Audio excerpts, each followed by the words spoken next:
So the calendar and lesson pages are the same, they just show the information in different formats.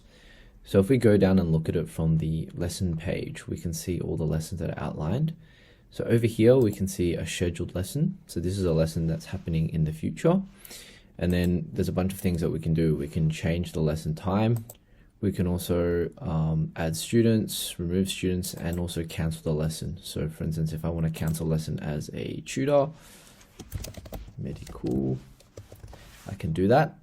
I can cancel on behalf of a tutor or on behalf of a student as well.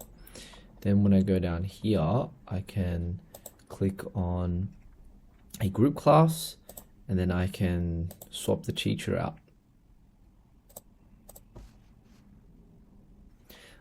I can also add another student.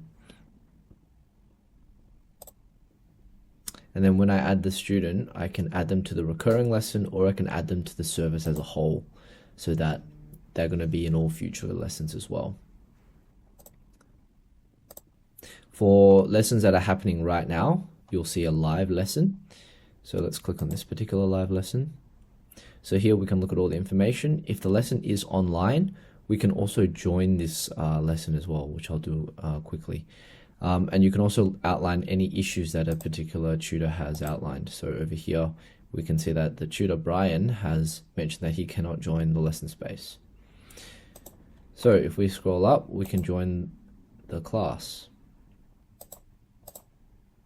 So here I've joined the class, and this is where the students will be and where the tutor will be, and you can talk. We can look at the issues as well over here.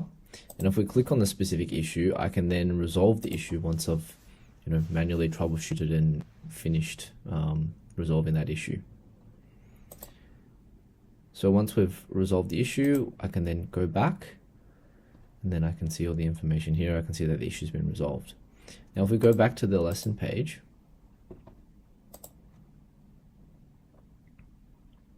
here let's click on the live lessons. Once the lesson is over, I can then complete that lesson.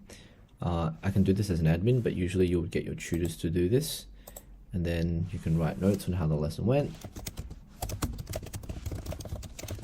Usually we would recommend you write at least 40 to 50 words so that the parent can get a good synopsis of what went on in the session.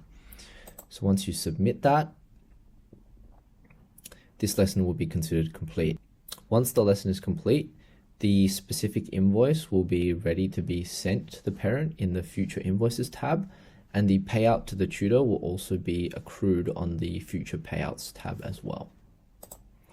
So if we go back to the calendar, everything that we did on the lessons tab we can do here, except we're just clicking on it over here. We'll also be able to see the recurring lessons, which have this special icon in the top right hand corner.